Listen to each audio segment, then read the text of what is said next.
Michelle, I would love to shift the conversation to some quick fire questions where we will continue to get to know you a little bit better. And I would like to start off with this question. What was your motto as an umpire? Mistakes are part of the game.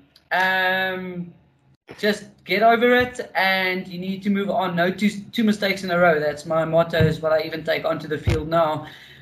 You make a mistake and you've got to bounce back. No two mistakes in a row. All right. And in terms of how would you describe yourself as an umpire and some of your values? Are you one of those that are very quiet, very strict and guided, or are you a little bit more lighthearted? On the field, when you have to apply the rules, you've got to be strict, you've got to be firm. Otherwise, teams will walk over you.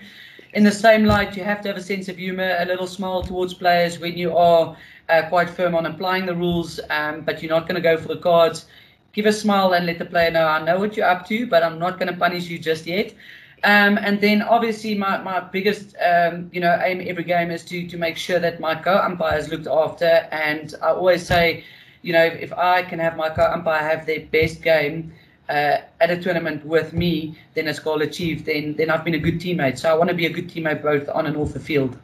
Absolutely beautiful. You've had the opportunity to travel the world somewhat. What would you say is the most memorable game, and where was this?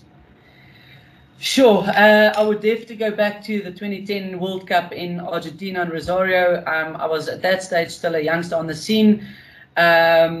From the opening ceremony, I think Argentina, if anybody has watched, Spanish sports or Argentinian sports, their fans are insane. I think the stadium's capacity was about 13,000 people, and being involved, I was reserve umpire for the final. I was lucky enough to have a semi-final. The pressure was on. It was, and just to stand on the field or at the dugout, because I was reserve umpire, when they did the national anthem and the whole country just jumping up and down on the stands, it was insane. It's something that I still, there is a YouTube video on the 2010 World Cup in Rosario, the Argentinian anthem, and it was just, I get goosebumps thinking about it. I remember the stadium, the stands were, it's all scaffolding, and we were thinking it was going to collapse at some stage. Everyone dressed in their sky blue and white, and Argentina won the World Cup in 2010, and it was just, it was the most unbelievable experience ever, and to be part of that was just, it was incredible. I still get the same smile on my face when I remember that moment, because I can live myself back into it easily. Oh, absolutely beautiful. And for you as an umpire, I'm certain that you were feeling those goosebumps, because I can feel them as you're telling that story. Yeah, no, 100%. And I think that's why whenever I get passionate and I have to share experiences, I have that clip on one of my presentations that I always play. The bigger the screen, the more goosebumps I get. Yeah. It's just, like I said, you need to see how, because each country brings something different. The Hague 2014 World Cup, I was on the field for the final, and there it was a soccer stadium that was converted into the hockey stadium. I think it was about 22,000 people, all dressed in the Dutch orange.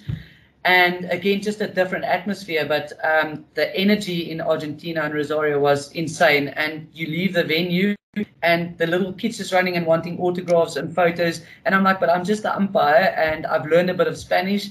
And they all like that. They treat you as if you are royalty, and if you like the next, I don't know, famous person on social media or whatever.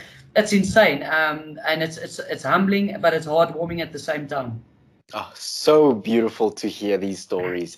I would love to talk about your accolades. Now, you've won several accolades. Which one or two stand out for you, and what's the reason why? Because it's so important sometimes to get a sense of acknowledgement for the contribution that you've made to the sport.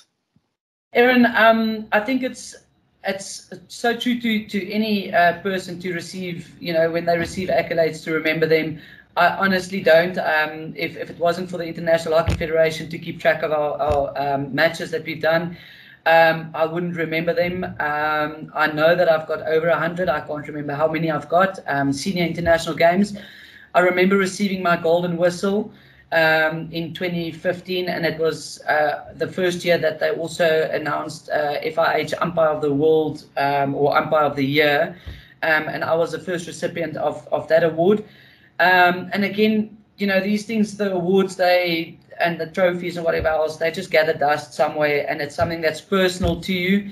but it's difficult to share that and let other people. I think you've been to friends' houses where they open a photo album and take you to their childhood, and you can't identify with that. And that's pretty much how I see these accolades. Also, it's something personal. It's something that I would share with friends and family, but it's not something that I enjoy talking about a lot, because I don't think it doesn't mean anything to anyone else. And that's where, for me, it's about the experiences, meeting people from all over the world, everyone listening to everyone's story, and that helps, shape my mindset on how I perceive life in general, the world in general.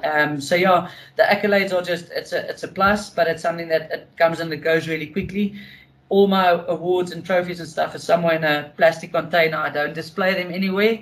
And I'm happy to just, when people ask for some momentums that I bring from tournaments, I'm happy to just sign something and give it away with a photo or whatever else. So I'm not traditional in that sense. So maybe I'll pay the price for it one day, but at this stage, it's the memories and photos that I can go back to and just the conversations I have like these to share. Oh, so beautiful. Let's talk a little bit about your hockey academy. It's called the MJ19 Hockey Academy. I'd like to focus on that 19. What does that 19 symbolize to you? So the 19 happened, I was 19 when I was selected to play for the Northerns, so Gauteng North's senior women's side. That was when I was still passionate about playing. And for me, that was quite a big step in my playing career at the age of 19 to be selected for the Northern's senior women's side. And at that stage, I again was still green in terms of hockey experience. And I remember at UT, we had two national players, 𝗀cie𝗰𝗶, she's now, I'm trying to think of her surname, and also Susan Weber. They were in the national team at that stage. And I remember going home after the first practice, telling my parents, I'm training with these national players. And so that's why I can identify with the youngsters today when they get all excited about meeting stars. And then when I started my academy, the only thing I could think of was to, that number means something to me. It was a moment where a lot of things in my life changed. And so it's just stuck, and I'm trying to live the dream at this stage. Oh, absolutely beautiful. You're locked onto the Sport MVT Insider, a podcast for unrelenting coverage of women in sport. Coming up this Friday, our athletes, coaches, and administrators answer the questions that you have always wondered about. If you haven't sent through your questions yet, just slide into our DMs, tell us your name, where you're from, and leave your questions, and we will make sure that we ask them. Keep it locked onto Sport MVT, where we celebrate women in sport.